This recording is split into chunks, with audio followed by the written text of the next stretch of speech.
how has exclusive lane started for you and कहाँ से ये idea took shape for you? ध्रुव और मैं ट्रैवल कर रहे थे जयपुर में and we were staying at a five-star hotel. एक कारीगर था पर्टिकुलरली जो एक एलिफेंट कार्विंग पे कुछ काम कर रहा था। तो उन्होंने उसके पीछे का बैकड्रॉप बताया कि मुझे ऑलमोस्ट 3 दिन हो गए और 3 दिन बाद ये पीस बन के निकल के आया। तो वी वर शॉक। जब आप शार्क टैंक में गए, how was your experience back then वहाँ पे? आई थिंक बहुत हेक्टिक था। सो 3 दिन 2 दिन तो हम सोए नहीं, 2-2 घंटे सोए। बट जब आपका एपिसोड ऑन एयर गया, आपको लगा कि ऐसी कोई चीज़ थी जो उन्होंने काट दी उस पर्टिकुलर एक जैसे Ritesh was interested in investing, right. Anupam ने कहा कि ये प्रोडक्ट्स गली गली में मिलते हैं, राइट। गली गली में मिलते हैं यार, आपको पता है यार, नुक्कड़ पे मिलते हैं यार। आई मीन 2 दिन नहीं लगते हैं इसको बनवाने में। मैं क्या ब्रांड ढूंढ के नेम प्लेट खरीदूं? सो उस पे हमारा जो काउंटर था, जो हमने उनसे पूछा बोला, वो नहीं दिखाया गया। Hi everyone, welcome to another exciting episode of Unicorn Mindset brought to you by Register Karo. I am your host Bhumika Rawat and today we have with us the power duo behind that revolution, Dhruv Goyal and Kaushal Goyal, the co-founders of Exclusive Lane. They bootstrapped their way to a 22 crores business and made a bold appearance on Shark Tank India recently. They didn't walk out with funding, but they walked out with something far more powerful, the belief, the visibility, the wave of customer love that transformed their brand overnight. So let's dive in the episode and see what really went down for them. Hi Kaushal, hi Dhruv, welcome on our podcast. And सबसे पहले तो हम जानना चाहेंगे कि how has Exclusive Lane started for you and कहाँ से ये idea took shape for you? First of all thanks for having us. और जैसा कि हमने शार्क टैंक इंडिया सीज़न 4 में बताया था, so it's a actual real story where in Dhruv और मैं ट्रैवल कर रहे थे जयपुर में and we were staying at a five-star hotel. और just in front of that 5-स्टार होटल कुछ छोटे छोटे 6x6 के कमरेज बने हुए थे, छोटे छोटे रूम्स थे जहाँ पर कुछ आर्टिसंस 2-3 दिन से कारीगरी कर रहे थे। सो हम गए कुछ और काम से थे जयपुर, ठीक है। और जब भी हम बाहर निकलते थे या अंदर आते थे तो एक कारीगर था पर्टिकुलरली जो एक एलिफेंट कार्विंग पे कुछ काम कर रहा था। So we got very excited. हम उनके पास गए, उनसे मिले, उनसे समझा कि क्या चीज़ होता है, कैसे होता है। तो उन्होंने उसके पीछे का बैकड्रॉप बताया कि मुझे ऑलमोस्ट 3 दिन हो गए और 3 दिन बाद ये पीस बन के निकल के आया। तो वी वर शॉक कि एक पीस को बनाने में उनको 3 दिन लगा। पर जिस तरह से उन्होंने कार्विंग किया रहा था वो इतना ब्यूटीफुल कार्विंग था, तो हम लोगों को और एक्साइटमेंट हुआ कि उनकी जर्नी पूछे, इसके पीछे क्या स्टोरी है वो समझे। जब हम वो स्टोरी समझने लगे और जर्नी समझे तो हमें रियलाइज़ हुआ कि इतना सुंदर कार्विंग करने के बावजूद भी उसको उनका जो मेहनताना मिलना चाहिए वो मेहनताना नहीं मिल रहा था। जो उनकी माली स्थिति थी वो बहुत ज़्यादा ख़राब थी। और जो उन्होंने अपने घर के बारे में बताया, अपने बच्चों के बारे में बताया, तो वो सुन के हम लोग शॉक्ड रह गए। उसके बाद कहीं ना कहीं हम दोनों के दिमाग में एक चीज़ जज गई थी कि इस इंडस्ट्री को और ज़्यादा स्टडी करना और समझना है। धीरे धीरे हमने कम से कम अगले 3 से 4 महीने कुछ नहीं किया, सिर्फ और सिर्फ इस इंडस्ट्री को समझा। बहुत सारे मेलाज उस टाइम में ऑफलाइन लगते थे, वो सारे मेलाज को हम लोग विजिट करते थे। बहुत सारे कारीगर लोगों से बात करते थे, आर्टिसन लोगों से बात किया, तो एक कॉमन प्रॉब्लम स्टेटमेंट निकल के आया। वो प्रॉब्लम स्टेटमेंट ये था कि ये कारीगर लोग इतनी मेहनत से जो अपने पीसेस बना रहे थे उसको प्रॉपरली मार्केट नहीं कर पा रहे थे। That was the biggest challenge. उसके पीछे स्टडी किया तो पता चला कि वो मार्केट इसलिए नहीं कर पा रहे थे क्योंकि जितने भी पीसेस होते थे वो डेकोरेटिव नेचर में होते थे, वो फंक्शनल नहीं थे नेचर में। तो हमें लगा कहीं ना कहीं बहुत बड़ा स्कोप है। और जो इस ब्रांड को एक्चुअली में केटर कर रहा था, जिसको हम में से majority of people knows, that was Fabindia. So Fabindia has a legacy of 50 years plus. तो फैब इंडिया ने कहीं ना कहीं उस चीज़ को समझा था और उसको कहीं ना कहीं अर्बन ऑडियंस को केटर किया था। पर फैब इंडिया का अगेन बहुत लिमिटेड डोमेन था, मतलब वो मेजॉरिटी टाइम्स ऑफलाइन ही थे। 10 साल पहले तो डेफिनेटली ऑफलाइन थे, अभी 3-4 साल से वो लोग ऑनलाइन आ गए। तो हमें लगा कहीं ना कहीं यहाँ पर एक अपॉर्चुनिटी है जिसको एक्सक्लूसिव एज अ ब्रांड के थ्रू हम केटर कर सकते हैं। और यहीं से हमारा जर्नी स्टार्ट हुआ। एंड जो कारीगर से आर्टिसन से वो उनकी आई थिंक 5th या 6th जनरेशन थी जो ये आर्ट कर रही थी। एंड जब उनसे बात की तो हमें समझ में आया कि वो अपनी नेक्स्ट जनरेशन को इसमें उन्होंने नहीं डाला है। सो उनका शायद उनका जो बेटा था कोई ढाबे पे काम कर रहा था और कारीगरी छोड़ चुके थे उनकी जो नेक्स्ट जनरेशन थी, और उसके बाद वो आर्ट किसी को पास ऑन नहीं होती, उनको अपने 5 जनरेशन से पास ऑन होके मिली थी। सो एक हमें लगा कि कहीं ना कहीं हमें ये अपलिफ्ट करना चाहिए क्राफ्ट को, या जो ये हमारी जनरेशनल क्राफ्ट जो पास ऑन हो रही है वो ख़त्म हो जाएगी, ऐसे डिप्लीट हो रही है। वो चाइना से कंपटीशन था, वो किसी मिडिलमैन को देते थे जयपुर में, वो किसी आगे दिल्ली में किसी डिस्ट्रीब्यूटर को या ट्रेडर को देते थे। देन वो कोई शॉप पे जाता था, उसके बाद वो कस्टमर के पास पहुँचता था। तो सप्लाई चेन बहुत फ्रैगमेंटेड था, जिस हमें लगा फिर मतलब कंज्यूमर तक पहुँचने तक 4 से 5 लेयर्स थी, तो बहुत फ्रैगमेंटेड और अनऑर्गेनाइज्ड सप्लाई चेन थी, जिसको हमें लगा कि हमें इसको सॉल्व करना चाहिए। So you guys were already curious about Indian handicrafts या फिर नहीं, सो ये जो हमारा जयपुर का ट्रिप था, उसी में जाके जब हमने देखा शॉप्स बनी हुई थी, छोटे छोटे कारीगर के जो कमरे थे जहाँ पे वो लोग काम कर रहे थे, तब जाके हमें थोड़ा सा एक्साइटमेंट हुआ कि ये कैसे बना रहे हैं। इनफैक्ट हमारे पास वो अभी एलिफेंट का पीस अभी तक है जो हमने उस टाइम खरीदा था, और बहुत अच्छा पॉलिश्ड अभी भी, मतलब ऐसा नहीं लगता कि वो 10 साल 12 साल पुराना पीस है। तो ये जो जर्नी है एक्सक्लूसिव लेन की, ये जयपुर ट्रिप से ही चालू हुई। एंड इनफैक्ट हम जयपुर कुछ और अपॉर्चुनिटी एक्सप्लोर करने के लिए गए थे। We wanted to explore real jewellery at that time in the online space.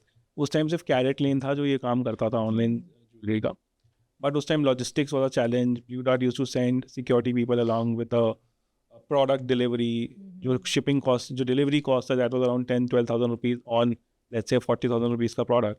तो वो वाइबल नहीं था। सो सिर्फ ब्लू डार्ट ही था एक लॉजिस्टिक्स पार्टनर जो उस टाइम काम करता था। तो देन वी थॉट कि यार क्राफ्ट में कहीं ना कहीं हमें थोड़ा सा इंडियन कारीगर्स हैं जिनको हमें, जो ये डिप्लीट हो रहे हैं, क्राफ्ट ख़त्म हो रही है, चाइना से कंपटीशन आ रहा है, और we wanted to make these products functional. जितने भी अभी प्रोडक्ट्स हैं सिर्फ डेकोरेटिव नेचर के थे, आप शो पीस देख रहे हैं या आप कोई डेकोरेटिव वॉल डेकोर देख रहे हैं, but we wanted to add value to these products जिससे वो डे टू डे यूज़ में आने लग जाए और रिपीट परचेज होने लगे। अभी क्योंकि ये सिर्फ डेकोरेटिव नेचर के थे, तो आर्टिजन्स, लोग मेलाज में सिर्फ आर्टिजन्स से खरीदते थे फॉर सोशल कॉज। अच्छा यार मेला जा रहे हैं, कुछ खरीद लेते हैं, आर्टिजन्स का अपलिफ्टमेंट हो जाएगा, या चलो इनको सपोर्ट कर देते हैं। तो वो उस तुच्छ भावना से देखा जाता था, या सिर्फ सोशल कॉज के लिए ही खरीदते थे। So we wanted to change this perception, जिसमें we wanted these products to have sales on regular basis because of repeat purchase, जिससे यूटिलिटी होगा तो लोग खरीदेंगे, गिफ्ट करेंगे, और डे टू डे लाइफ में यूज होने लग जाएगा। सो ये थॉट था एक्सक्लूसिव के पीछे जो हमने स्टार्ट किया था। And what is the main vision you guys see? The vision is very simple, that we want to create a global brand from India. No. And we want to make these crafts products functional. We want to fuse Indian art forms like Worli, Madhubani, Dokra with day-to-day products like table lamps, wooden trays, ceramic plates, ceramic cups, coffee mugs. So जो day-to-day life में customer के घर में use हो रही है, उसको हमें आर्ट फॉर्म से जोड़ना है। तो वही हम कर रहे हैं, एंड आई थिंक हमने वो बहुत अच्छा नीश बना लिया है एज अ ब्रांड की। वो डिफरेंशिएशन दिखता है, राइट, कि इंडियन आर्ट फॉर्म्स को हमने यूटिलिटी प्रोडक्ट्स से जोड़े, तभी उसकी जाके रिपीट परचेजेस बढ़ेंगी। In fact there lot of craft clusters, like Pilkhuwa का क्राफ्ट क्लस्टर है, राइट, नगीना है, वहाँ पे वुडन कार्विंग होता है। बहुत सारे क्राफ्ट क्लस्टर हैं जिसको हमने अपलिफ्ट किया है, मतलब जो एक्चुअली मतलब ऑलरेडी ख़त्म हो गए थे, स्टेज पे थे, but there lot of examples, lot of artisan stories जिसमें वो सारा काम ऑलमोस्ट बंद करने के कगार पे थे, but when we started with them, अब ये है कि they only create it for us. For example हमारा स्पाइस बॉक्स लेते हैं, जो हमने we were the ones who launch wooden spice box. तो जो वो कारीगर था, वो कुछ लकड़ी का कुछ और डेकोरेटिव सामान बनाता था, वो बंद कर चुका था काम, बहुत लास्ट स्टेजेस पे था बंद करने के, but when we started Spice Box suddenly picked up, right, वो ट्रैक्शन मिलने लगा। now he has 4-5 कारखाना सिर्फ वो एक्सक्लूसिव लेन के लिए पूरा स्पाइस बॉक्स बनाते हैं, राइट, और किसी के लिए बनाते भी नहीं है।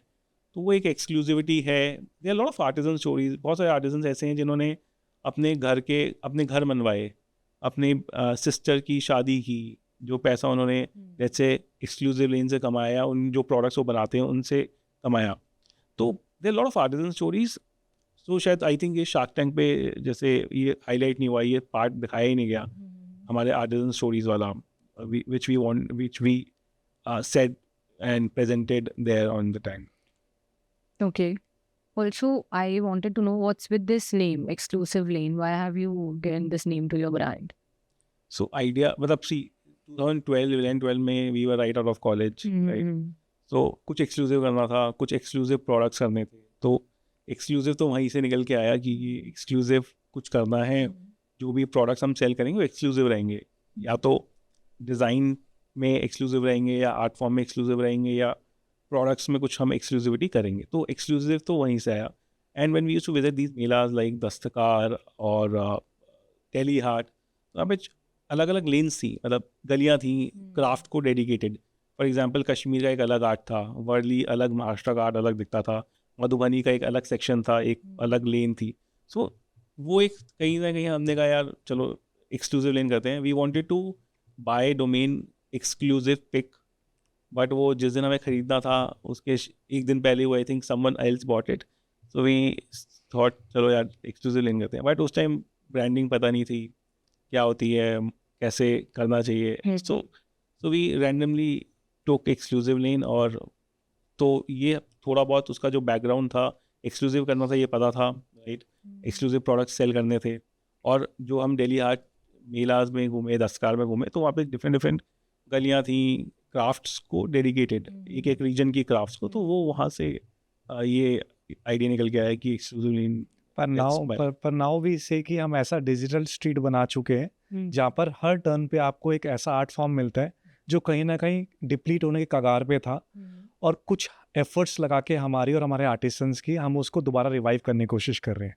सो it's more of a digital street जहाँ पर हमारे अर्बन कंज्यूमर्स को वही एथनिक हेरिटेज आर्ट फॉर्म्स मिल रही है, where in they can use those products in their daily routine life. And I think e-commerce is also evolved versus what was there in 2011-12. A lot of marketplaces have come up. D2C has grown, right? Whole D2C community has grown. Marketplace community has grown. Right? So, this community of e-commerce, D2C marketplaces has played a very important role in uplifting these artisans, these craftsmen, and reviving this Indian traditional art forms. So इससे पहले आप exclusive लेन शुरू करने के पहले आप लोग क्या करते थे?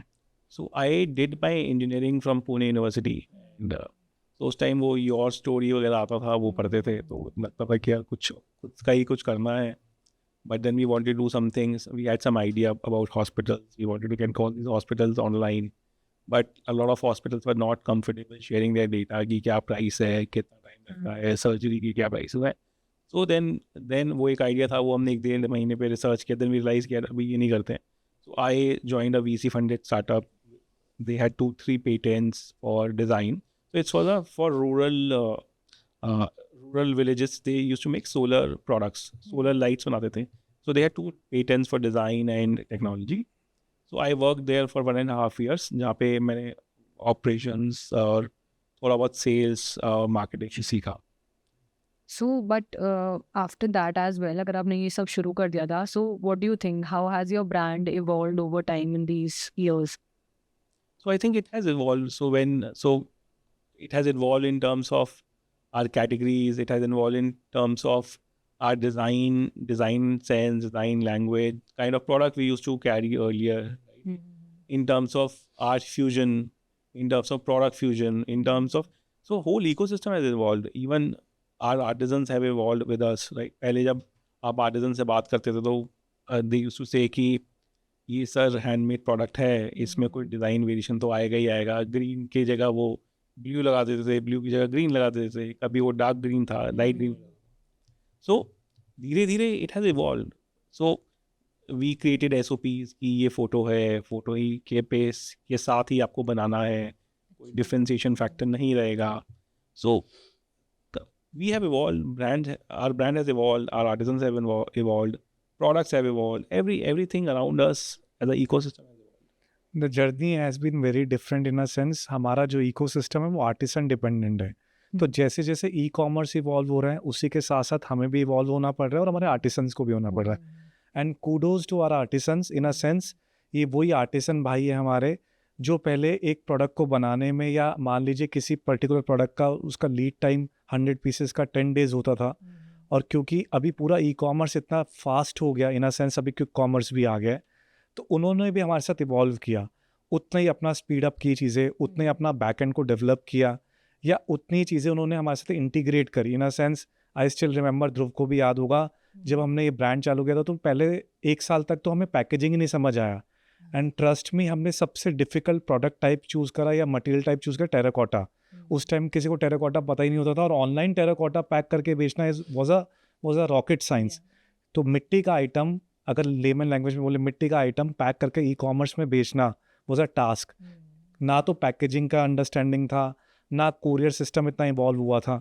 इनफैक्ट जो हमारा फर्स्ट ऑर्डर आया था, that was a 10-inch black Madhubani terracotta vase, and it came from I think Bangalore. And trust में हम दोनों ने इतना एफर्ट लगाया, इतनी रॉकेट साइंस लगाई, उसके बावजूद भी हमारे कस्टमर को टूटा हुआ ही मिला। And for the next 3-4 months we were very clear कि जो भी पीस होगा हम लोग ही पैक करेंगे। एंड ट्रस्ट में हम लोगों ने 8 या 9 महीने तक खुद अपने हाथ से पैकेजिंग किया। दिल्ली एनसीआर के ऑर्डर्स हम डिलीवर करते थे खुद जाके, और जो भी फीडबैक्स हमें मिलते गए वो हम इवॉल्व करते गए। और फिर इतने अच्छे SOP सेट होने लगे कि उस टाइम एक कंपनी हुआ करता था YeBee.com 2012-13-14 में, and YeBee was into fashion. तो उन्होंने फैशन से होम डेकोर कैटेगरी चालू किया, and whatever orders they were doing almost 40-50% they were getting damages. तो YeBee के one of the founders knows us very well. तो उन्होंने हमारी टीम को बुलाया, जो SOPs हमने इंटरनली इनबिल्ड किए थे वो सेम SOPs हमने उनके साथ शेयर किए। वो इतने अच्छी तरीके से वो उन लोगों ने भी इम्प्लीमेंट किया कि उनके भी डैमेजेस ऑलमोस्ट खत्म हो गए। तो जहाँ पर भी हमें चैलेंजेस आए इन आर इवॉल्विंग जर्नी, वो उसको हमने प्रॉपरली केटर किया, फिक्स किया, और फिर हमने उसको नेक्स्ट टास्क लिया।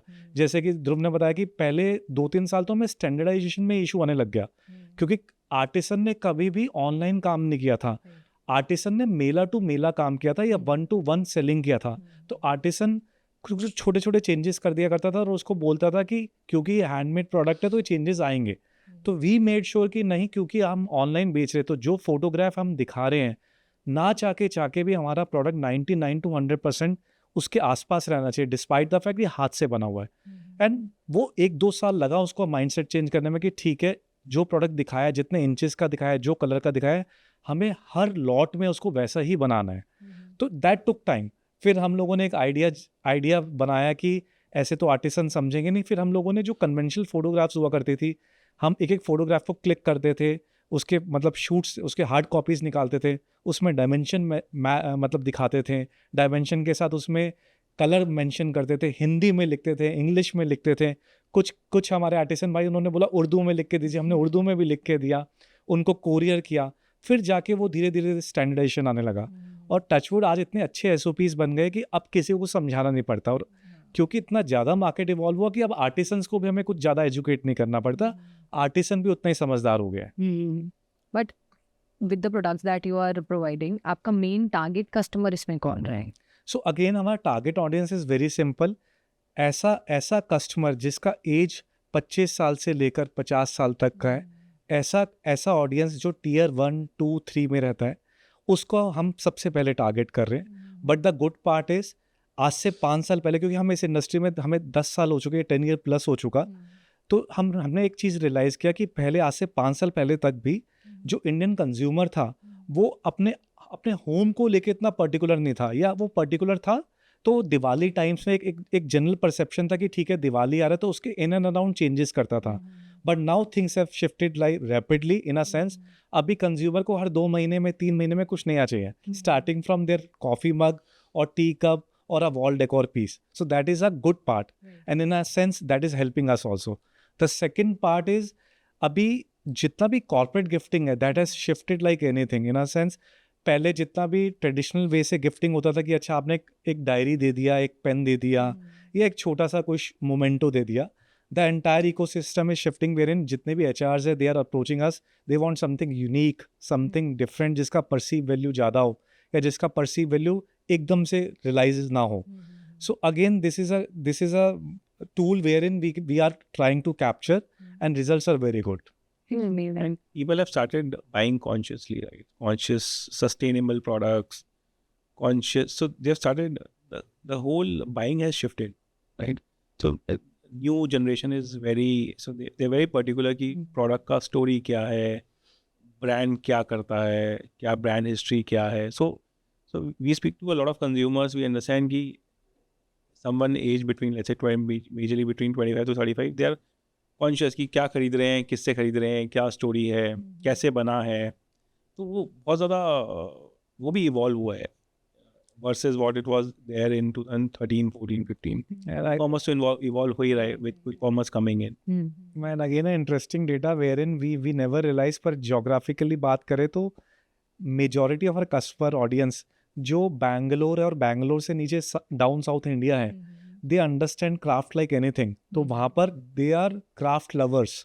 तो उनको जैसे ही हम लोग कुछ भी लॉन्च करते हैं और वो ऑडियंस देखता है, तो वहाँ पर कन्वर्जन रेट्स आर एक्सीलेंट. आपके सबसे ज़्यादा ऑर्डर्स वहीं से आते, क्योंकि हमें शुरू में नहीं पता चला, but then we started communicating and we realise कि वो आर्ट फॉर्म्स को ढूंढ रहे हैं. They understand that art form. पर उससे हमें एक लर्निंग भी मिला, क्योंकि साउथ का कस्टमर समझ रहा था, पर देयर वर जोन्स जहाँ पर हम लोग शायद प्रॉपरली सेलिंग नहीं कर पा रहे थे, या वो कस्टमर अपने आप को कोरिलेट नहीं कर रहा था. Then what we started doing is, हमने अपने वेबसाइट में कुछ ट्विक्स करे, कुछ चेंजेस करे. हमने अपने हर प्रोडक्ट के साथ एक स्टोरी जो बिल्टअप होता है वो डालना, राइटअप डाला, प्रॉपरली एक्सप्लेन किया. फिर we started sending some story line tags with our products कि ये प्रोडक्ट कैसे बना है, इस पर क्या आर्ट फॉर्म हुआ है, ये आर्ट फॉर्म की क्या इंपॉर्टेंस है, कितना टाइम लगता है. Then customers started correlating things, and that is how you build up things. Right. Okay, but how do you guys initially started sourcing your artisans and everything? So again, it was a very simple theory wherein हमें इस industry का कोई knowledge नहीं था. we are not from this background also. तो हम लोग अलग अलग क्राफ्ट मिलास को विजिट करते थे और अलग अलग आर्टिसन लोगों से बात करते थे कि आप क्या करते हैं, कैसे करते हैं, क्या होता है. तो हमें बहुत सारी आर्ट फॉर्म्स के बारे में कुछ नहीं पता था, हमें मटेरियल टाइप के बारे में नहीं पता था. तो we started conversing a lot.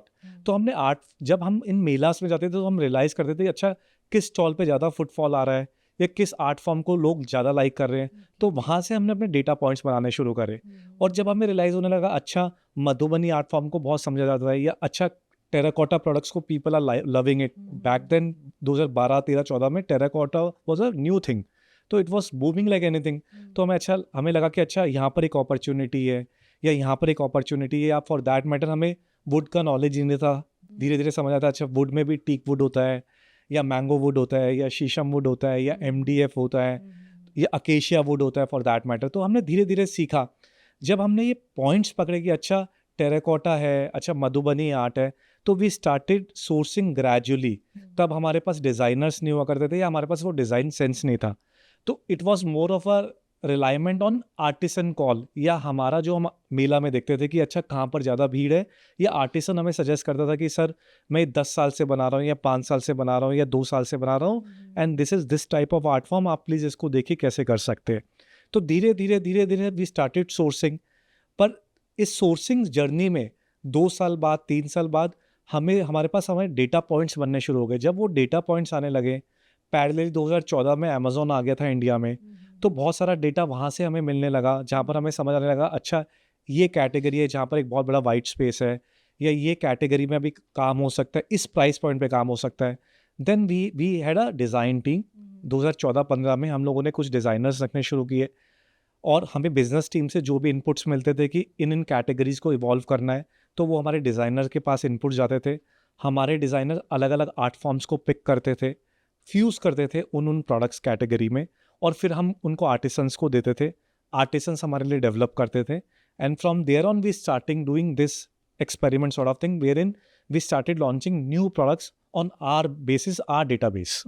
या सो आप जो क्राफ्ट्स बनाते हो या बनवाते हो आर्टिसन से, सो आप आर्टिसंस पिक कैसे करते हो? मतलब जहाँ की जो क्राफ्ट फेमस होती होगी वहीं उसी स्टेट के आर्टिसंस उठाते होंगे, उनको काम देते होंगे, Correct. देन हमने हाँ when we started तो we were doing this, but जैसे अगर सिर्फ हम वर्ली कर रहे हैं, राइट, हम कोई मधुबनी आर्ट कर रहे हैं, तो क्या होने लग गया था कि मतलब क्योंकि अब ई-कॉमर्स इवॉल्व हो गया, तो हमारे डिज़ाइंस कुछ रीसेलर सेल कर रहे थे, राइट. वो बोलते हैं शीशम वुड है, होता है MDF है, they were selling it at lower cost. So then what we started doing was we started doing design fusion, art form fusion. Okay. So Warli art है वर्ली आर्ट है महाराष्ट्र का, उसको हमने वुडन कार्विंग के साथ फ्यूज़ कर दिया जो पिलखवा का आर्ट है. या लेट्स से टेबल लैम्प है, उसका बेस तो बनता है महाराष्ट्र में, उसका जो शेड बनता है वो यूपी में बनता है, असेंबली हमारे यहाँ पे होती है. सो हमने 2 आर्ट फॉर्म्स या 3 आर्ट फॉर्म्स को फ्यूज़ करना चालू कर दिया एक प्रोडक्ट में, जिससे वो बैरियर टू एंट्री बन गया कंपटीशन के लिए टू कॉपी इट. तो ये हमारा एक हमने जो रिसेंटली हमने ये डिज़ाइन फ्यूजन स्टार्ट किया है जिससे ये हमें प्रॉब्लम ना आए। So, my main thing was I wanted to know what is the supply chain. मतलब आर्टिसन से कस्टमर तक कैसे कोई प्रोडक्ट आपका पहुंचता है? हम we are a full stack, we follow full stack model. जितना भी प्रोडक्ट है सारा हमारे वेयर हाउस में रहता है।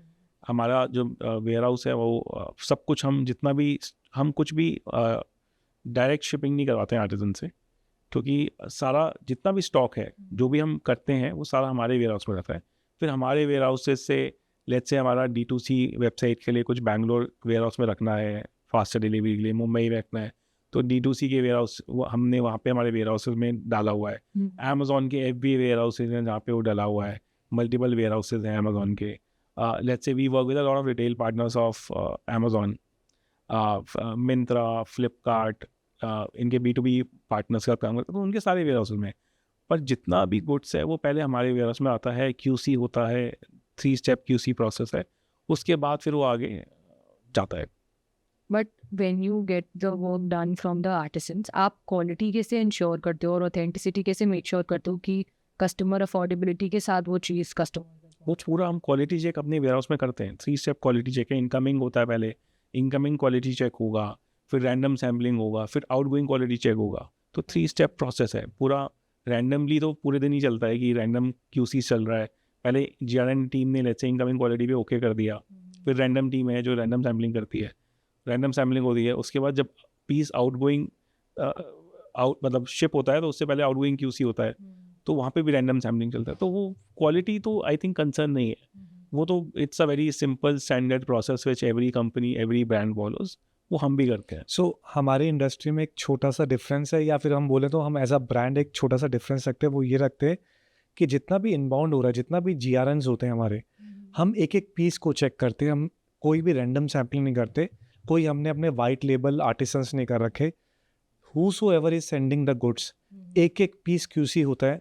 और आप सुन के हैरान रह जाएंगे, जो हमारे QC का फॉर्मेट भी है वो भी it's a I must say it's a proper manual, where in हमारा एक 20 पेजेस का मैनुअल है, क्योंकि हमारे पास बहुत डिफरेंट टाइप के मटेरियल्स है, बहुत डिफरेंट टाइप के प्रोडक्ट्स है, और बहुत ज़्यादा थ्योरेटिकल टाइप ऑफ प्रोडक्ट है। ये कोई कपड़ा नहीं है, या कोई ये फुटवेयर नहीं है, ये कोई इलेक्ट्रॉनिक्स नहीं है जिसमें you have a 3-4 step things, you just do tick tick tick and you are done.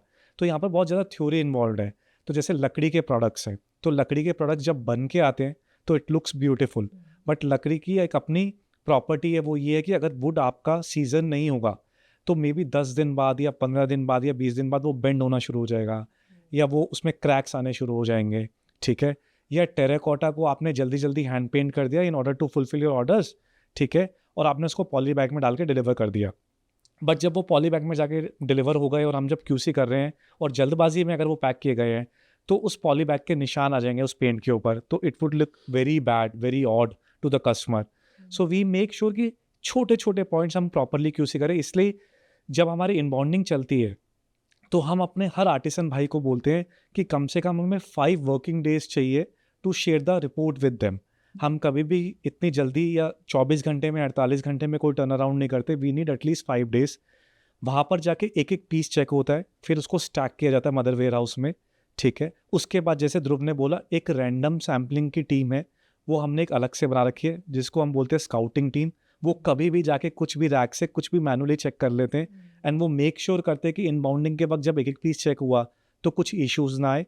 Secondly, जैसे मैंने बोला कि वुड का प्रॉपर्टी के वो 15 डेज बाद या 20 डेज बाद देर आर चांसेस कि अगर वो सीजन नहीं होगा तो कुछ चैलेंजेस आ सकते हैं, तो वहाँ पर वो वाली टीम चेक कर लेती है।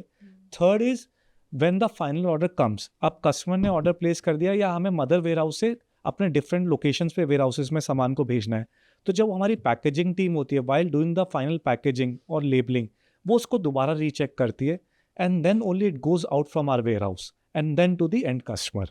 Okay, got it. And what does technology, how does it play a role in the operations part of yours? So if you talk about technology, तो टेक्नोलॉजी का पार्ट हमारे केस में थोड़ा सा कम है, specially at the back and, क्योंकि हमारे जो आर्टिसन भाई हैं, आप सुन के हैरान रह जाएंगे, बहुत सारे आर्टिसन भाई ऐसे हैं। अब टेक्नोलॉजी की बात करें तो WhatsApp is a technology for them, ठीक है, and it's not a technology also, both ways it can work. तो मेजॉरिटी हमारे आर्टिसन भाई है वो आज भी ईमेल को लेके कॉन्शियस नहीं है, वो अभी भी अपने परचेज ऑर्डर्स व्हाट्सएप पे लेते हैं फॉर दैट मैटर, ठीक है, they are comfortable in doing that. और व्हाट्सएप पे भी जब वो ऑर्डर लेते हैं तो उनको फोटोग्राफ्स चाहिए, उनको एक एक चीज़ चाहिए, डायमेंशन चाहिए, हाई रेजोल्यूशन इमेज चाहिए। तो ना चाह के भी कुछ आर्टिसंस तो अपने आप को अपडेट कर लिए हैं टेक्नोलॉजी के साथ साथ, पर कुछ आर्टिसंस हैं जो अभी भी लैक करते हैं। But as a brand we make sure कि जिसका जो कंफर्ट जोन है उसको उसी कंफर्ट जोन के हिसाब से केटर किया जाए। पर coming back to brand as a exclusive lane, technology has played a very important role, where in जैसे यूनिकॉमर्स है फॉर दैट मैटर, जैसे ही ऑर्डर्स हमारे बढ़ने लगे तो हमें चैलेंज आना शुरू हो गया बैक एंड पे। और कहीं ना कहीं ध्रुव और मैं फील करते कि अगर आप ऑप्स में, और वो भी एक बहुत छोटा सा पोर्शन ऑर्डर प्रोसेसिंग में अपना टाइम लगा रहे हो, so it is not making any sense. Rather वो टाइम को बचा के हमें अपने सेल्स मार्केटिंग पे और न्यू प्रोडक्ट डेवलपमेंट पे टाइम लगाना चाहिए। तो यूनिकॉमर्स को हमने इम्प्लीमेंट किया तो इमीडिएटली हमारा जो ऑपरेशनल चैलेंज था वो सॉल्व हो गया, ठीक है। ऐसे ही और छोटी छोटी चीज़ें थी, हम लोग उसको लगाते गए। शॉपिफाई में जितने भी चीज़ें थी, हम पहले मजेंटो यूज़ करते थे, तो मजेंटो एक पे हमारा वेबसाइट था, it was a big challenge, big task. तो हमें लगा नहीं ये बहुत बड़ा चैलेंजिंग एस्पेक्ट बना है, तो हमने उसको शॉपिफाई पे शिफ्ट कर लिया। So again Shopify is a technology wherein it's very easy to manage. So wherever we wanted to scale through technology, we scaled up. Also, I wanted to know that जब आप shark Tank में गए, how was your experience back then वहाँ पे? So it was a very I think बहुत hectic था। So 2 दिन तो हम सोए नहीं, 2 घंटे सोए। एंड शूट से पहले भी आई थिंक 4 बजे तक तो हम अपनी प्रिपरेशन कर रहे थे। रात को 12 बजे उन्होंने हमें छोड़ा, 12 बजे हम अपने होटल आए, 4 बजे तक हम प्रिपरेशन कर रहे थे। सुबह 6 बजे वापस दे सेट किया वो शूट पे जाना है। 6 बजे हमारा मतलब शूट पे हमारे वाले बैच का शूट था, तो 4 से 6 सोए, 6 बजे गए। बट हमारा शूट आई थिंक 10 या 11 बजे हुआ था। तो very good experience, very hectic and different था experience. But how did it happen for you? Because आप तो पहले से ही मार्केट में एग्जिस्ट कर ही रहे थे। सो हमने लास्ट ईयर पे अप्लाई किया था। लास्ट ईयर में हम लास्ट राउंड पे एलिमिनेट हो गए थे। ओके।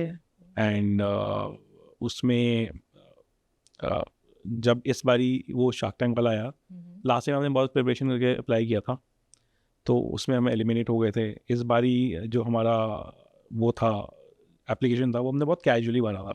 अच्छा। सो बहुत कैजुअली भरा था। और इनफैक्ट जो हमारा पिच वीडियो भी था, वो भी हमने लास्ट, उसमें एक 3 मिनट्स का पिच देना होता है आपको लास्ट उसमें फॉर्म में। तो आई थिंक नहीं सॉरी लास्ट सेकेंड राउंड में आई थिंक आपको वो वीडियो पेज देना पड़ता है जब आप फर्स्ट राउंड क्लियर कर लेते हो। फर्स्ट राउंड के लिए बहुत बड़ा फॉर्म होता है जो आपको पूरा data, business understanding, business case बना के देना पड़ता है। तो वो हमारा क्लियर हो गया था। एंड सेकेंड राउंड में 3 मिनट्स को शायद पिच देना होता है, तो वो तो हमने लास्ट ईयर वाला ही उठा के दे दिया था। So we were very casual and we were confident कि इस बार होगा। तो सेकेंड राउंड हमारा क्लियर हो गया। देन थर्ड राउंड हमारा दिल्ली में हुआ था। सो वो तो बहुत सुपर गया था, मतलब होल पैनल वाज इम्प्रेस्ड। 3-4 लोग थे, they were super impressed with the product, with the story, with the everything. So they were very impressed. So वो वी वर श्योर कि इस बार तो जाना ही जाना है। एंड वो हुआ। फिर then eventually the call came in for season 4 and so then this happened on 6th October। I think हमारा शूट था। we went there on 2nd October। तो हमने पूरा 3 दिन शायद उन्होंने बुलाया था प्रिपरेशन करने के लिए। so जो भी प्रिपरेशन किया था हमने वही किया था। उससे पहले तो कुछ किया ही नहीं था। हमारा दिवाली का सीज़न था तो उसमें ही लगे हुए थे हम लोग सारे।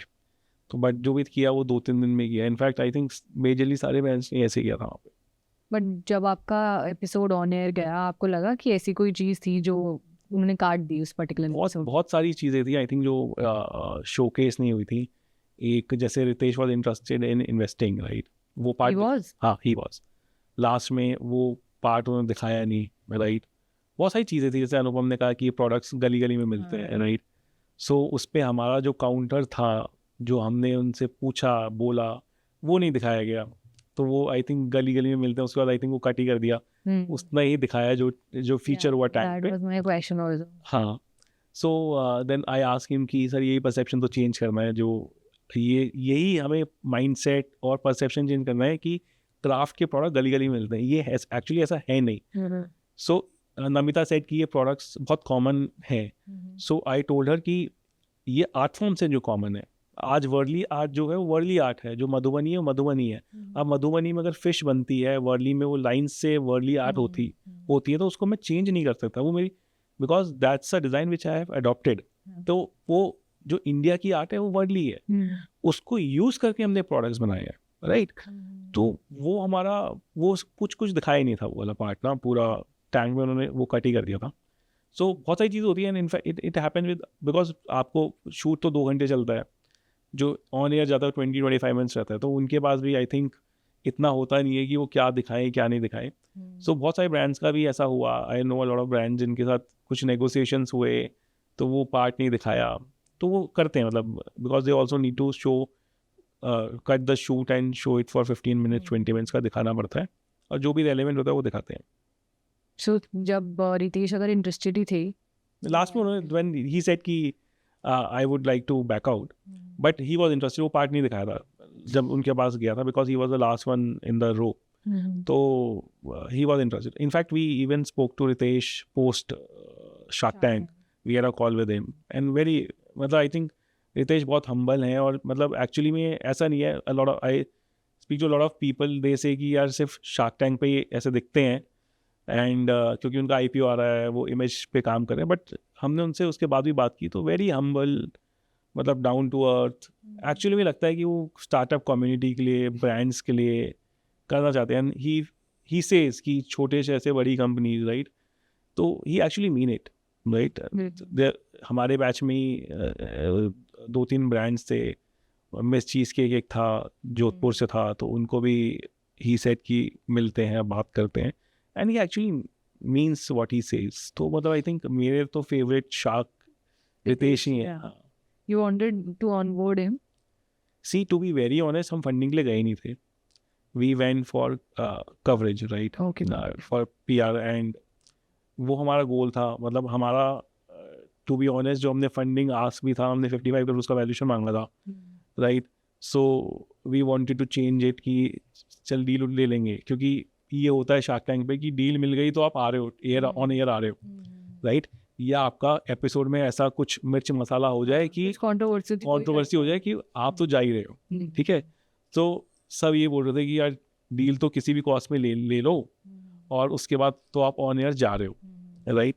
तो ये ना, ये ब्लैक बॉक्स है शार्क टैंक का, कुछ नहीं बताते हैं कि, मतलब it is a black box right from stage 1 till it gets aired, वो सब ब्लैक बॉक्स है। 2 दिन पहले बताते हैं कि आप ऑन एयर जा रहे हो, 2 दिन पहले बताते हैं कि आपको नेक्स्ट वीक आना है, राइट। तो वो मतलब पूरा ब्लैक बॉक्स है, मतलब आपको कुछ पता ही नहीं होता है। ऑल्सो जब अमन ने आपको एपिसोड में ऐसा कहा था कि ऐसा लग रहा है जैसे आपने ब्रांड नेम नहीं बनाया है, आपने बस ऐसे ही बेच दिए चीज़ें। अब इसमें भी, अब जब लास्ट में हमारा जब पूरा जब हम एंट्री कर रहे थे शार्क टैंक पे, हमारे बहुत सारे प्रोडक्ट्स हैं जिसमें ब्रांडिंग है, राइट, कुछ प्रोडक्ट्स में नहीं थी और बहुत सारे प्रोडक्ट्स में है। तो अनफॉर्चुनेटली क्या हुआ कि हमने जो प्रोडक्ट्स अलग किए थे, जो आपको बिफोर यू गो इनसाइड आपको एक ट्रे मिलती है जिसमें आपको अपने जो 5 शार्क्स को जो प्रोडक्ट्स दिखाने हैं वो आपको दे रहे, मतलब बताने पड़ते हैं कि ये 5 प्रोडक्ट्स अलग से हैं, वो अलग से रखे जाते हैं। तो लास्ट मोमेंट पे वी रिप्लेस दोज प्रोडक्ट्स जिसमें ब्रांडिंग थी। 2 प्रोडक्ट्स ऐसे थे जिसमें, जैसे हमारा कैंडल है, सो वो अमन के पास जाना था, बट हमने शार्क टैंक टीम सेट कि आप अपने बेस्ट सेलर प्रोडक्ट्स दिखाओ, अपने बेस्ट सेलर कैटेगरीज दिखाओ। तो हमारा जो बेस्ट सेलर कैटेगरी था या बेस्ट सेलर प्रोडक्ट था अमन के पास, वो की हुक गया था, उस पर हमारा ब्रांडिंग नहीं था, राइट।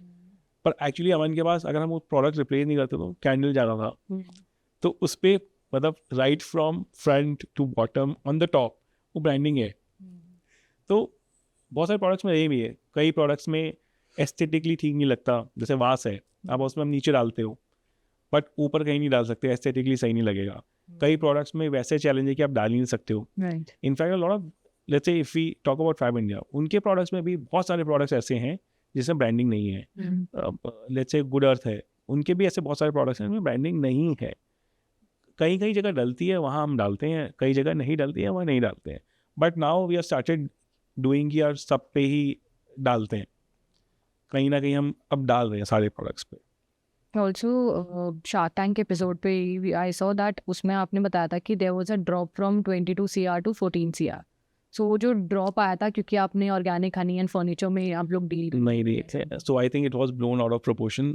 जो ऑर्गेनिक हनी और फर्नीचर था, ये दो पार्ट्स में डिस्कशंस हुए थे हमारे। एक पार्ट ये था कि आपका 22 करोड़ से 14 करोड़ क्यों हुआ।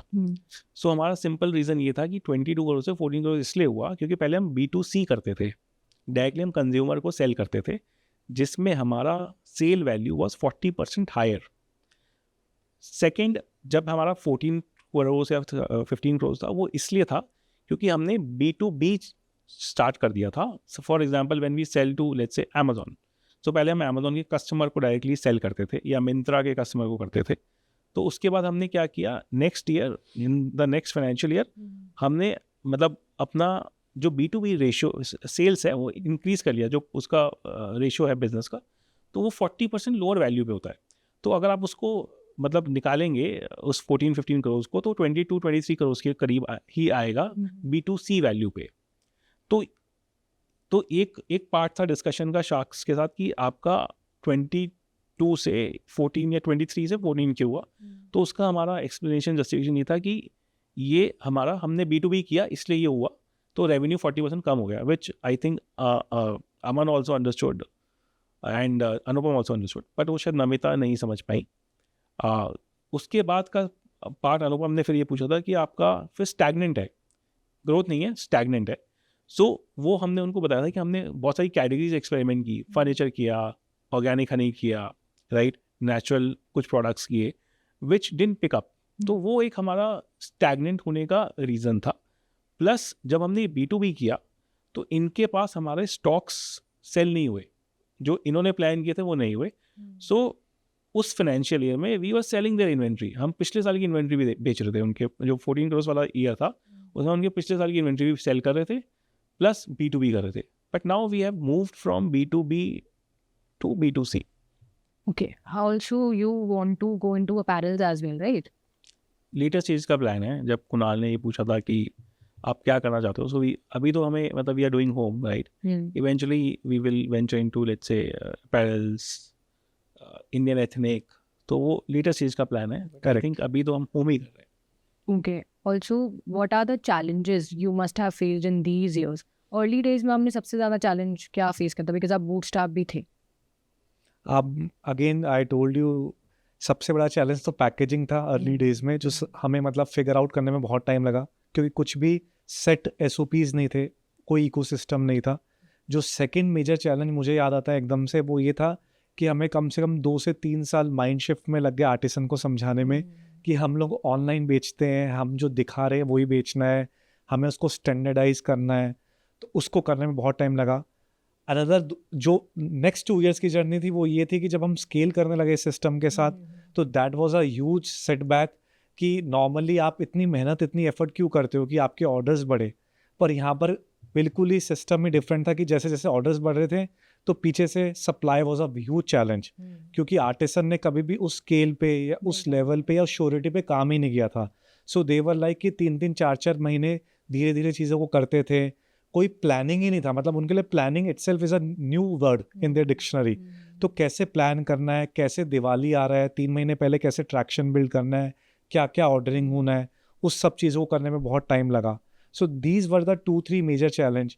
और जो अभी रिसेंट चैलेंज की बात करें वो ध्रुव ने ऑलरेडी बताया, जैसे जैसे आप थोड़ा सा भी पॉपुलैरिटी गेन करते हो तो आपके आसपास चीज़ें बहुत जल्दी जल्दी कॉपी होनी शुरू होती है। It's a very common tendency and it's across industry. You can't do anything, और ई कॉमर्स में तो बहुत ही कॉमन है। तो अभी क्या होने लगा, पिछले 2-3 साल में बहुत सारे डिज़ाइन हमारे कॉपी होने लग गए। सैडली हम कहते आप प्लीज़ कॉपी कीजिए, नो इश्यूज़, बट अगर हम उसको शीशम वुड बेच रहे हैं कह के प्रोडक्ट को, और आप भी उसको शीशम वुड लिख रहे हैं, पर you are sending a MDF wood, that is not done. That is like you are cheating your customer. आप शीशम वुड, आपने देखा प्रोडक्ट, आपने कॉपी किया डिजाइन, नो इश्यूज, पर आप लिख भी रहे हो तो उसको एटलीस्ट शीशम वुड दो, ठीक है, वो नहीं हो रहा था। या हम कुछ टेराकोटा में हैंगिंग बेच रहे हैं and we have very good reviews, very good traction, उसको आपने MDF में कन्वर्ट कर दिया at a very cheaper cost. So again it's a challenge. तो इस चैलेंज को कवर अप करने के लिए हमने पिछले 1 साल में अपना मर्चेंडाइजिंग पूरा ही चेंज कर दिया। इन अ सेंस अब जो भी पिछले 1-1.5 साल में हमने डेवलपमेंट किया, that is fusion of art forms. तो पहले हम सिर्फ एक पर्टिकुलर आर्ट फॉर्म को पिक करते थे, अभी कोई प्रोडक्ट जैसे मान लीजिए हमें ट्रे करना है फॉर दैट मैटर, तो उस ट्रे में कुछ एनग्रेविंग होगा जो कि नगीना में हो रहा होगा, मे बी उस ट्रे में कुछ पेंटिंग हो रहा होगा जो मधुबनी आर्ट पेंट होगा या मधुबनी आर्ट होगा, वो कोई XYZ लोकेशन हो रहा होगा। तो उसको कॉपी करना इज़ अ बिग चैलेंज, क्योंकि लकड़ी का ट्रे कहीं से बन के आ रहा है, एनग्रेविंग कहीं हो रहा है, पेंटिंग कहीं हो रहा है। तो 3-4 आर्ट फॉर्म्स को हम फ्यूज़ कर रहे हैं, और इसको भी हमने एक प्रॉब्लम स्टेटमेंट था, उसको भी हमने ऐसे फिक्स किया है। सो आई थिंक ये तो पार्ट है, मतलब every business face this challenge, every business goes through this transition की मतलब आपको डिज़ाइन डिफरेंशिएट करना ही पड़ता है, राइट, प्रोडक्ट डिफरेंशिएट करना ही पड़ता है। अगर आज हमारे प्रोडक्ट्स कॉपी नहीं होते या मतलब मास मार्केट में नहीं बिकते, तो आज हम ये डिज़ाइन इनोवेशन नहीं कर पाते। जो हमने आर्ट फ्यूजन किया या पिछले 2 साल से हमने पूरा मर्चेंडाइजिंग ही चेंज कर दिया, वो नहीं कर पाते। And we are getting good response, good traction, good customer feedbacks on these new collection, and we started doing fast collection, like Zara का जो मॉडल है फास्ट फैशन प्लेस से। So 2023-2024, we used to launch one collection every week. Every Friday we used to launch a collection from January until Diwali. And November, December हमारा कुछ नहीं करते थे हम। From January to October we used to launch one collection every week. So हमारे वो पूरे collections plan रहते हैं। And in fact January में हमारे दिवाली के ऑर्डर चल जाते हैं कि इस दिवाली पे ये ऑर्डर्स हमें करने हैं। तो क्योंकि हाथ से बन रहा है सारा सामान, राइट, मशीन में नहीं है, तो वो स्केलेबिलिटी कहीं ना कहीं चैलेंज है।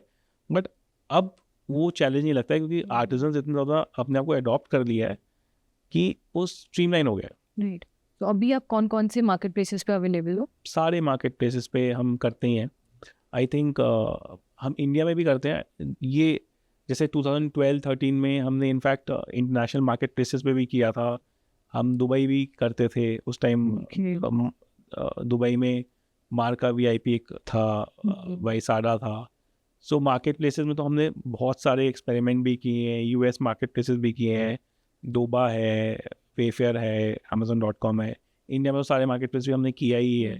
But majorly now we have cut down on marketplaces to limited marketplaces. We are now there on Amazon, Flipkart, Myntra। And are you planning to go international again? International तो हम अभी भी कर रहे हैं। And हमारा खुद का D2C भी इंटरनेशनल हमने बीच में किया था, स्केल किया था। But again CACs were very high, acquisition cost बहुत ज़्यादा था। एंड हम इंटरनेशनल में we have tied up with a couple of retail partner there जो who will act as a distributor हमसे लेके। they will resell it on some marketplaces, they will do their shows। तो वो हम on end of कर ही रहे हैं अभी इंटरनेशनल। बट अभी फोकस आई थिंक इंडिया बहुत बड़ा मार्केट है। I think we were too early in 2012-13 to go international. 17-18 में भी started our D2C for US। तो आई थिंक वो बहुत ज़्यादा अभी इंडिया का मार्केट इतना बड़ा है कि मतलब अभी तो हमें लगता है कि फोकस यहाँ करना चाहिए। Rather we focus in US और एनी अदर कंट्री, क्योंकि कोई कॉमर्स जैसे इवॉल्व हो रहा है। कोई कॉमर्स में आई थिंक 15-20% रेवेन्यू हम कोई कॉमर्स से आज कर रहे हैं, and that through only from Blinkit. तो कोई कॉमर्स बहुत जल्दी इवॉल्व भी हो रहा है, बहुत नंबर्स भी बहुत एक्साइटिंग हैं विद मेयर 40-50 प्रोडक्ट्स। तो जो एफर्ट है क्विक कॉमर्स पे versus on regular market place और ऑन योर D2C, तो एफर्ट वर्सेस रिवॉर्ड बहुत डिसप्रोपोर्शनेट है। तो आई थिंक इंडिया अभी बहुत बड़ा मार्केट है और बहुत पोटेंशियल भी है मार्केट में। Right. What is the revenue as of now that your business is having? I think last month we did around 1.8 crores, Okay. and उससे पहले 1.5 crores किया था। और ये थोड़ा सा ऑफ सीजन रहता है, Jan, Feb, March। तो but now it has started picking up from May से ये सीजन चालू होता है। मई होता है, फिर जून, जुलाई, अगस्त, देन वो राखी आता है, Right. Festival. दिवाली, हाँ festive times. H2 majorly festive रहता है। Coming to the marketing part, which marketing channel has worked the best for you? या कोई marketing strategy which you have followed up till now? I think Meta works, but again, as you scale, ROAS takes a hit, and we spend heavily on Amazon.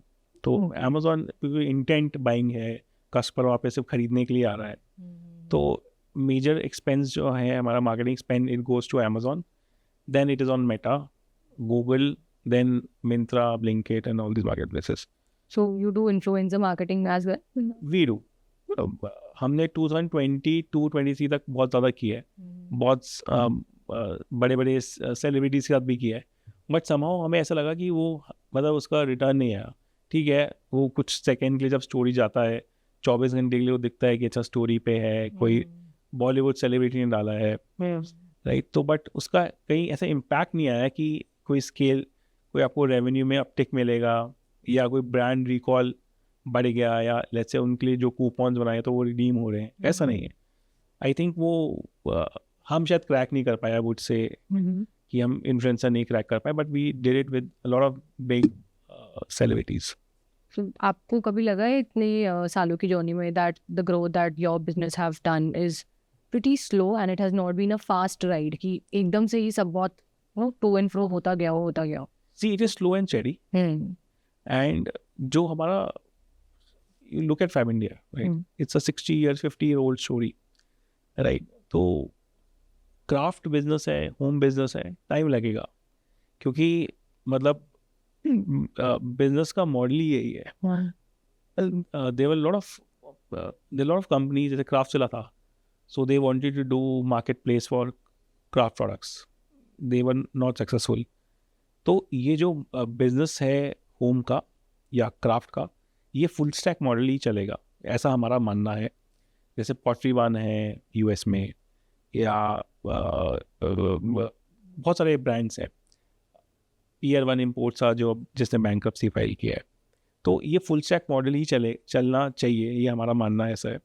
और हमें ऐसा लगता है कि हमारी growth हो सकता है स्लो बट स्टेडी ग्रोथ है. एंड क्योंकि हम आर्टिजन्स के साथ काम कर रहे हैं, हैंडमेड प्रोडक्ट है, तो थोड़ा टाइम लगेगा. Okay, so coming to our next question, जब शार्क टैंक में अनुपम ने ऐसा कमेंट पास करा था कि जो प्रोडक्ट्स आप बनाते हो तो ऐसी गली गली में मिल जाते हैं, so how did you take this statement and interpreted it? To be very honest, उस टाइम तो आपको बुरा फील होता है, पर आप जब हाइंडसाइड में उसको देखते हो, सोचते हो, विचारते हो, तो आपको हर्ट इसलिए फील नहीं हुआ. स्पेशली मुझे इसलिए हर्ट फील नहीं हुआ, मुझे ऐसा लगा कि with due respect Anupam sir कहीं ना कहीं टीआरपी का रोल भी प्ले कर रहे हैं शार्क टैंक में. और स्पेशली इस सीज़न में आफ्टर अश्नीर सर क्योंकि नहीं है, तो कहीं ना कहीं वो उनकी ड्यूटी बनी हुई है, या शार्क टैंक इंडिया ने उनको प्रपोज किया हुआ है कि ये वाला टेक आपको मैनेज करना है. But again with all due respect, उनके पास उतना नॉलेज भी है, उतना उनके पास टेक भी है, और कहीं ना कहीं वो सीट पे पहुंचे हैं, तो डेफिनेटली वो कैलिबर भी है. And there is a differentiation कि वो सीट पे पहुंचे हैं इंडिया में. बट होता क्या है कि जब आप किसी के ऊपर कमेंट कर रहे हो या उसको क्रिटिसाइज कर रहे हो, तो क्योंकि आप नेशनल टीवी पे क्रिटिसाइज कर रहे हो या कमेंट कर रहे हो, तो you need to be very very smart and you need to be very soft also. आपके पास सारे राइट्स है, आप किसी को कुछ भी बोल सकते हो, बट अगेन कोई आपके पास आ रहा है और अपने ब्रांड को पिच कर रहा है, so there is a way to manage things. तो कहीं ना कहीं उस टाइम तो हमें लगा कि वो सही तरह से मैनेज नहीं हुआ था, पर फिर हमें लगा भी कि ठीक है, कुछ उनको मिर्च मसाला चाहिए, कुछ उनको भी टेक चाहिए, आई बॉल्स चाहिए, तो शायद वो उसलिए क्रिएट करा गया. और टू बी वेरी ऑनेस्ट, मैं नॉर्मली जल्दी से रिएक्ट नहीं करता, पर ध्रुव ने तो उस टाइम रिएक्ट भी किया था, जो कि शार्क टैंक इंडिया में दिखाया भी नहीं गया. तो ध्रुव ने तो इमीडिएटली रिस्पॉन्ड किया था, यही तो माइंडसेट चेंज करना है, which was a very very bold statement to say. हाँ, एंड दिस वॉज कट. तो अगर वो वाला स्टेटमेंट भी दिखाया जाता तो वी मस्ट हैव फेल्ट कि अच्छा ठीक है, इवन आउट हो गया. सर ने कुछ बोला, हमने उस पर भी अपना रिएक्शन दिया, पर शायद वो दिखाया नहीं गया, और वो उनकी कोई ना कोई स्ट्रैटेजी का पार्ट रहा होगा. But again Shark Tank India as a experience was excellent. हमसे बहुत सारे क्वेश्चन पूछे गए कि क्या वो स्क्रिप्टेड होता है, नहीं होता. जब हम वहाँ से टैंक से वापस आए, एक नॉर्मल वर्ल्ड में ये सबसे कॉमन क्वेश्चन आस्क होता है कि क्या ये स्क्रिप्टेड होता है. तो टू बी वेरी ऑनेस्ट, हमें कहीं ऐसा फील नहीं हुआ कि स्क्रिप्टेड था. रादर हमें जो अच्छा लगा वो ये लगा कि आप ऐसे ऐसे लोगों से मिल रहे हो कि आपका exposure as a brand altogether different ball game हो जाता है. तो जैसे कई लोगों ने बोला कि अमन सर ने बोला या कुणाल सर ने बोला कि एक्सक्लूसिव जो ब्रांड है बहुत मॉडर्न है, जो नाम है, पर जो आप कर रहे हो वो कहीं ना कहीं उससे एसोसिएट नहीं हो रहा.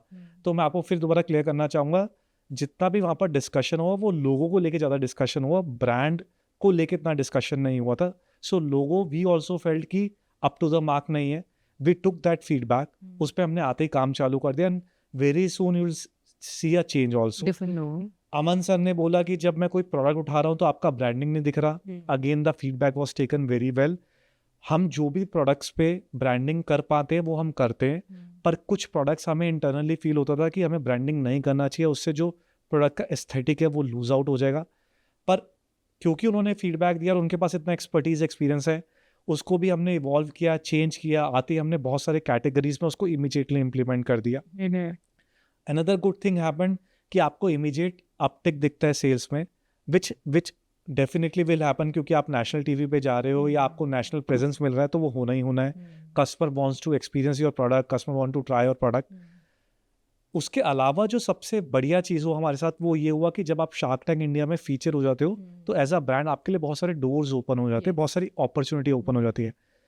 तो आप मानेंगे नहीं, अपने आप सिंगापुर से, ऑस्ट्रेलिया से, दुबई से इतना सारा क्वेरीज हमारे पास पाइल अप होने लगा. इनबाउंड कॉल्स आने लगे कि हम आपके साथ काम करना चाहते हैं, हम आपके साथ एसोसिएट होना चाहते हैं. So that was very lucky for us. Secondly, हम लोग क्विक कॉमर्स को ऑलमोस्ट जब पेनिट्रेट करने की कोशिश ही कर रहे थे, but post Shark Tank India things become very easy for us. हमें इमीडिएटली दिसंबर, अराउंड 15 दिसंबर, ब्लिंकिट, जेप्टो, स्विगी तीनों पे ही ऑलमोस्ट ऑनबोर्ड हो गए थे. और उसके अलावा कुछ ऑफलाइन अपॉर्चुनिटीज हम देख रहे थे. So we are still in talking terms. So maybe sooner or later we'll be, as a brand, will be seen with some offline players also, जिनके already chain बना हुआ है across India. So you get lots of opportunity post Shark Tank India. जैसा ध्रुव ने बोला, Ritesh sir was very humble. उन्होंने हमारे साथ मतलब 1-2 calls भी करे, हमें guide भी करा, and he was that courteous कि उन्होंने बोला कि मेरे पास गुड़गांव में 2 5-star properties है जो मैंने recently take over किया है.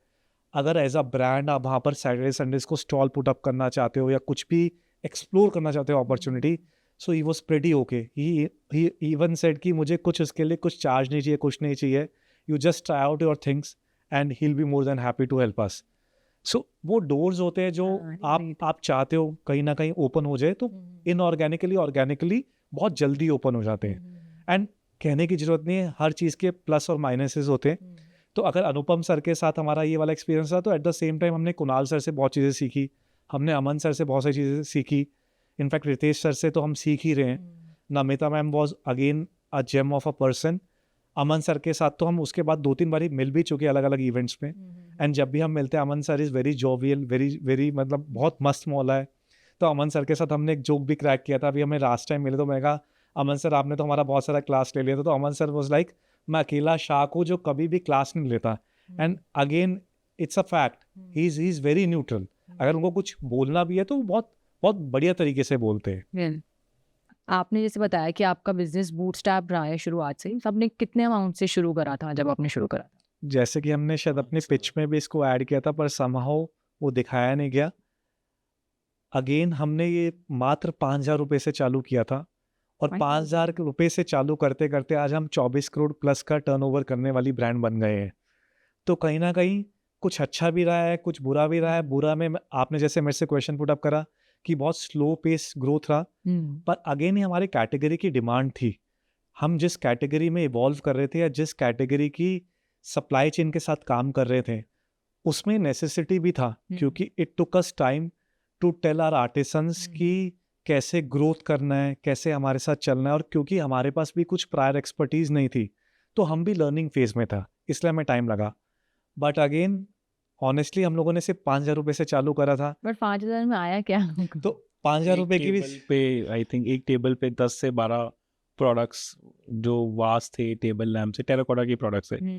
सो our first buying was 5,000 rupees, and eventually next 1.5 से 2 साल तक हमने सिर्फ टोटल 8 लाख रुपए ही इन्वेस्ट किए थे.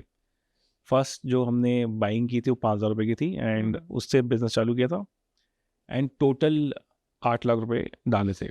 मैं आपको एक फैक्ट बताऊं, इस कंपनी में जो कि 10 साल पुरानी ब्रांड बन गई है, इस कंपनी में आज तक जो हमने इन्वेस्टमेंट करा सिर्फ 8 लाख रुपए का ही किया है, और वहीं से ये जर्नी बनी है, और करते करते हम यहाँ तक पहुँचे हैं. और हमें लगता है कहीं ना कहीं इसमें हमारे आर्टिसन भाइयों का बहुत बड़ा रोल रहा है. हाँ, true. So this, I think we would like to thank every artisan who is still associated with us, and we started in 2012. It's nice. कितने कम से 5,000 से 24 CR तक आना है, such a huge thing. over the years. Okay, coming to our last question, that I would want to know that what advice would you guys like to give to aspiring entrepreneurs or the people who are in my age 20s में ही है और हम कुछ शुरू करना चाहते हैं. तो अगर हमें कोई गैप फाइंड करना है किसी भी पर्टिकुलर मार्केट में, वी डोंट नो कि हमें किस फील्ड में बिजनेस शुरू करना चाहिए. So what is the right way to go? So again मैं इस क्वेश्चन को दूसरे तरीके से आपको आंसर करना चाहूँगा. इन अ सेंस सबसे पहले तो जो बड़ा क्वेश्चन है वो ये है कि लेट अस अज्यूम कि एंटरप्रेन्योर के पास प्रोडक्ट रेडी है, कैटेगरी रेडी है, तो कैसे स्टार्ट करें. तो अगर आप मेरा फीडबैक पूछे या मेरा इसमें व्यू पूछे तो सिंपल फीडबैक ये रहेगा कि उसको सबसे पहले अपने प्रोडक्ट को या अपनी कैटेगरी को अमेजोन इंडिया पे ट्राई करना चाहिए. वो इसलिए करना चाहिए क्योंकि अमेजोन इंडिया इतना बड़ा इकोसिस्टम है, इतना इन डेप्थ इकोसिस्टम है कि जहाँ पर उसको हर पॉइंट पे फीडबैक मिलता है. फीडबैक मतलब इतना ज़्यादा डेटा है प्ले करने के लिए, इतने ज़्यादा प्राइस पॉइंट्स है, इतना ज़्यादा ऑडियंस का एक्सपीरियंस और एक्सपर्टीज है अमेजोन के पास कि वहाँ पर वो अपना प्रोडक्ट को इमीडिएटली ट्राई आउट कर सकता है. और जैसे जैसे उसके रिएक्शंस आ रहे हैं प्रोडक्ट को लेके, उसी हिसाब से वो अपना डेवलप कर सकता है प्रोडक्ट को, या कैटेगरी को डेवलप कर सकता है, या for that sense price points को रियलाइज कर सकता है कि मुझे किस प्राइस पॉइंट्स में प्ले करना चाहिए. Secondly, as I told you कि commerce is the next big thing. अगर वो एंटरप्रेन्योर अपने सप्लाई चेन को सॉर्ट कर लेता है तो उसको क्विक कॉमर्स में एंटर कर जाना चाहिए. So the quick commerce, the negative part is कि आपका supply chain has to be sorted. Supply chain sorted का मतलब ये है कि quick commerce is about faster deliveries. 15 minute में 20 मिनट में आपके पिन कोड पे डिलीवरी करना है. तो 15 मिनट में 20 मिनट में डिलीवरी तब हो सकता है जब आपके नियरेस्ट डार्क स्टोर पे वो सामान पड़ा होगा. तो नियरेस्ट डार्क स्टोर पे सामान रखना है. तो if I talk about Blinkit, तो ब्लिंकिट का सिर्फ दिल्ली में 80 डार्क स्टोर्स है. ठीक है, तो अगर आपको 80 डार्क स्टोर पे अगर एक यूनिट भी रखना है, so you must as a brand you must be ready with 80 pieces for a single SKU at different dark stores. This I am talking about only one city. तो आपके पास उतना backend पे सप्लाई होना चाहिए कि आप सारे डार्क स्टोर्स पे अवेलेबल रहे और चीज़ों को मैनेज कर पाए. पर उससे पहले अगेन मैं आपको बोलूँगा कि आपको अमेजोन इंडिया टेस्ट करना चाहिए. वहाँ से आपको रिजल्ट्स आएंगे, चीज़ें पता चलेगी. इनफैक्ट आपने बोला कि कौन सी कैटेगरी में कूदना चाहिए, तो अगेन अमेजोन इतना इन डेप्थ डेटा एनालिसिस करता है कि आपको वहाँ पर भी वाइट स्पेसेस क्या क्या हैं, कौन सी कैटेगरी आपको अच्छी लग रही है, उससे रिलेटेड आपको क्या पॉइंट स्टडी करना है, सब कुछ मिलता है. द ओनली कंडीशन इज कि आप उसको पढ़ें, उसको जज करें और उसको इम्प्लीमेंट करें. Thank you so much. That's a wrap for this particular episode. Thank you. If you like this episode, do leave a review in the comment section. Also, do not forget to like, comment, share, and subscribe to our channel for more such content. And see you in the next one. Bye bye.